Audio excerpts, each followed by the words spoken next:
আসলে after breakup আমি মানে খুব আসলে মানে মেয়েদের স্টোরি দেখতাম আর কি। হ্যাঁ, মানে সব নাগিন এক একটা। ইন্টেনশনালি ভাই, এটা লুকানোর কিছু নাই, সোবার সেজে কোনো লাভ নাই।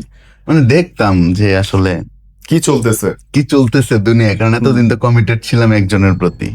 তো কি চলতেছে দুনিয়ায়, কমিটেড যারা থাকে তারাই বাঁশ খায়, একদম ভাই। সরি বাট এটা রিয়ালিটি।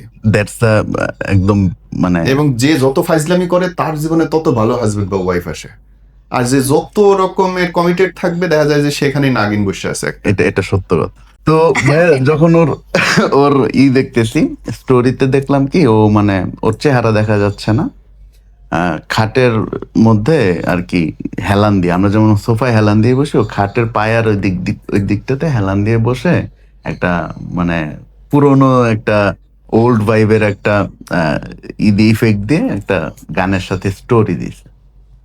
তো দেখে আমার মানে চেহারাটা দেখার খুব ইচ্ছা হলো, আসলে মেয়েটা কে।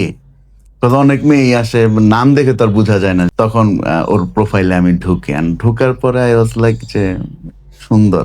তো ওর প্রোফাইল থেকে আবার ব্যাক করে স্টোরিতে যাই, এন্ড দেন আমি রিপ্লাই করি। ও এর মধ্যে একটু মানে চর্চা হয়ে গেল আর কি, হ্যাঁ। Background check. মানে এটা চেকটা কেমন যে আমি যে রিপ্লাই করব, এই তাকে। রিপ্লাইটা আসলে ওর নাকি, Right. ও এটা কি ও ডিজার্ভ করে নাকি।